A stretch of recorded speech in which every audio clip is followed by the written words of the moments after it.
हाय सर्वांना, नमस्कार आपल्या नवीन व्हिडिओमध्ये. तर आज आपण ह्या ब्लाऊजचं कटिंग करणार आहे. तर मी तुम्हाला प्रिन्स ब्लाऊज कटिंग दाखवते. तर चला आपण बघूया. हे बघा, मी 80 सेंटीमीटरचं अस्तर आणलं आहे. ह्याच्यावर आपलं कटिंग होणार आहे. तर तुम्हाला मी कटिंग दाखवते. छोट्या स्लीवचा ब्लाऊज शिवणार आहे हा. तर चला मी दाखवते. हे बघा, मी आता माप टाकते. तर ब्लाऊजची उंची 13.5, तर मी धरली 14.5. हे बघा, 1 इंच जास्त. आणि इथं मी 5.5चा मुंडा धरलेला आहे. तर आता शोल्डर आपल्याला घ्यायचा आहे. ओपन गळा आहे, तर मी अर्धा इंच कमीच तर ठेवते. 5 इंचाचा शोल्डर घ्यायचा हे असा, आणि त्याला 3 इंचाची योगपट्टी.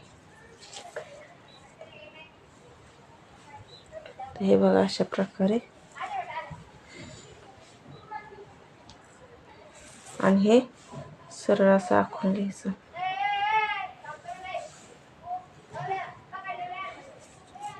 आणि छातीचं मेजरमेंट माप आहे 36. तर 9 चौक 36 प्लस 2 इंच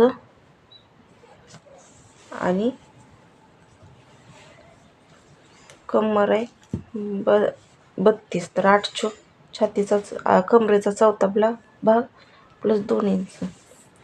तर हे अशा प्रकारे. हे बघा, आणि इथं हे 1 इंच आणि थोडंसं 1.5 इंच असा आकार देऊन घ्यायचा शेप. आणि इथं हे 2 इंच वाढवायचं आपल्याला. का तर आपल्याला इथं शेप हे वाढवलेलं इथं शेप दिल्यानंतर ना ते मिळून येतं आणि इथं पोप तयार होतो म्हणून. बघा, तुम्हाला दिसतंय का? बघा, मी अशा प्रकारे केलं.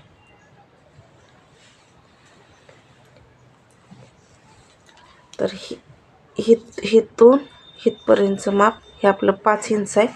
ही 2 इंचाची गळा रुंदी ठेवली मी. ही 3 इंचाची शोल्डर पट्टी.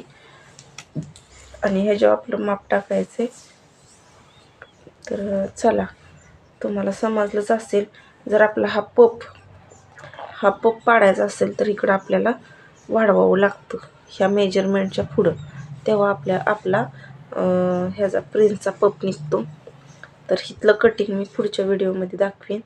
आत्ता थोडंच बघून घ्या की कशा प्रकारे पप पडतो. हे इथं वाढवल्यानंतर ना इथं किती अंतरावर टक्स टाकायचा, काय करायचं हे तुम्हाला मी सांगणार आहे पुढच्या व्हिडिओमध्ये. तर नक्की व्हिडिओ स्किप नका करत जाऊ, बघत जाऊ.